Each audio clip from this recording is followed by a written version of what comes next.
Alright, hey guys, I'm going to do my presentation today over DACA. So DACA is something you guys have probably all heard of recently with what's happening in the government and with Trump's recent announcement about it.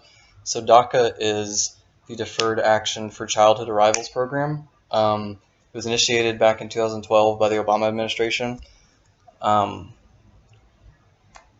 Basically, DACA is a program intended to help children of illegal immigrants um, stay here in the U.S. to better their lives through education and work.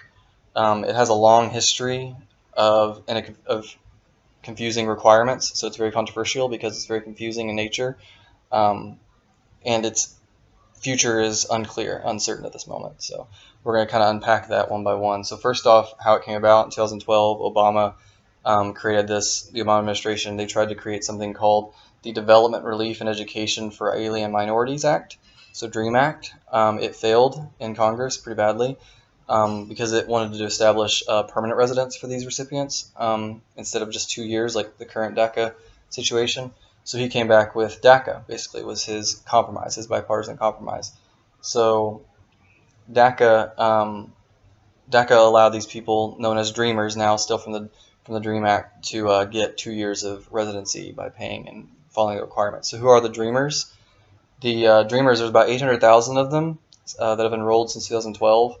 Majority of them are from Mexico, but there's also some from Guatemala, from the Philippines, from Korea, and other countries.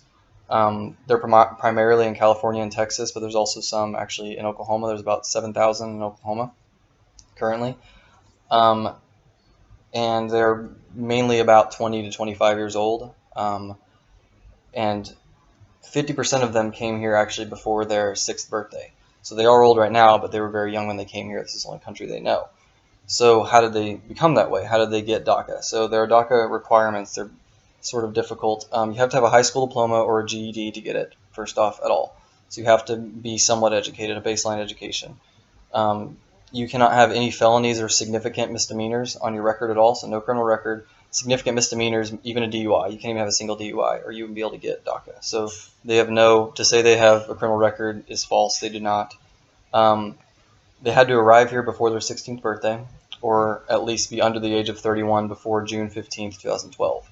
So they're all pretty young, and they have to pay $500 every 2 years in fees to get DACA. So they pay money, and they're not eligible for welfare or anything like that. So it doesn't cost the government money. It's basically just making money off of these people. So controversy. It's very controversial. It's been controversial since it was enacted in 2012.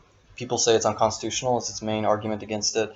They say that the Obama administration went beyond their scope of power by creating this program. There's about 100 legal experts and law professors who disagree with that. They say that it is constitutional. It is within its power. I think some of the confusion comes from something called DAPA, which was an extension of DACA that Obama tried to enact that basically would have allowed parents of DACA recipients to also get those benefits. That was ruled unconstitutional, and that adds to the confusion about it. People think that since DAPA was unconstitutional, DACA is unconstitutional, which is not the case. There's about there's about 9 attorneys general that are from different states that are threatening to sue Donald Trump or the Trump administration if they didn't cut DACA by September 5th. So Trump announced that he would cut it, and he gave Congress about 6 months to find a replacement for it. So that's the future of it. The future of it's uncertain. It's all in Congress's hands. It's hopeful. There are congressmen both sides of the aisle that have come out in support of it. A notable one actually is Senator Lankford, James Lankford, which is Oklahoma's senator. He is a Republican, and he came out in full support of it. He said these people have been living here their whole lives. They shouldn't have to pay the price for their parents' mistakes or their parents' acts. So he and many others are out saying that they would support legislation that replaces DACA, as well as many people in the country. Recent polling has found that over 2/3 of United States citizens are in favor of DACA and what it does. So needless to say, Congress has a lot of pressure on them from the people to replace DACA, and I hope the future is bright. But as I said, DACA is very controversial. It's very confusing because of its requirements, because of what it is. So it has a long history of confusion and controversy, and a present of confusion and controversy. So I think the future is bright for it. As I said, the people are in favor of it, but we'll see how it goes from here on out. I hope that was very informative. I hope you guys learned something from it. I certainly did researching about it. So thank you very much.